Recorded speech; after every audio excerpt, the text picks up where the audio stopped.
Hello friends, myself Dr. Pulkit Gaur. I am from Rakshak India Healthcare and Research Center.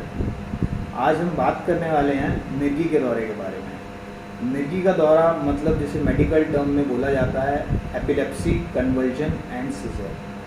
सुना होगा आप लोगों ने। और हम इसका ट्रीटमेंट सिर्फ और सिर्फ आपको होम्योपैथी से बताएंगे। होम्योपैथी से आप इस बीमारी को 100% क्योर कैसे कर सकते हैं।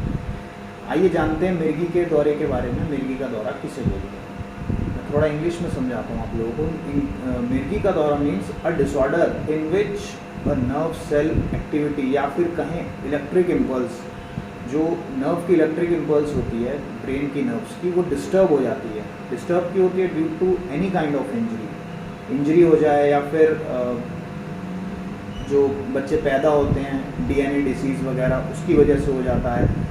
इसमें बेसिकली क्या होता है, ब्रेन का जो नर्व का कंडक्शन होता है, इलेक्ट्रिक कंडक्शन, वो डिस्टर्ब हो जाता है। जब इलेक्ट्रिक कंडक्शन डिस्टर्ब हो जाता है तो उसकी वजह से बच्चे को झटका आना स्टार्ट हो जाता है।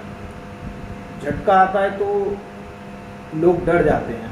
बच्चे, छोटे बच्चों को भी होता है, ये बड़े बच्चों को भी होता है। इसका कोई क्राइटेरिया नहीं होता है, ये किसी भी एज ग्रुप के बच्चे को होता है और बड़ों को भी देखा गया है ये। हाँ, मैं बता रहा था कि ये दो तरीके से होता है, एक पैथोलॉजिकल और दूसरा फिजियोलॉजिकल। फिजियोलॉजिकल की अगर हम बात करें तो फिजियोलॉजिकल में क्या होता है, इसमें सिर्फ इलेक्ट्रिकल इम्पल्स डिस्टर्ब होती हैं due to any kind of injury और ट्रॉमा।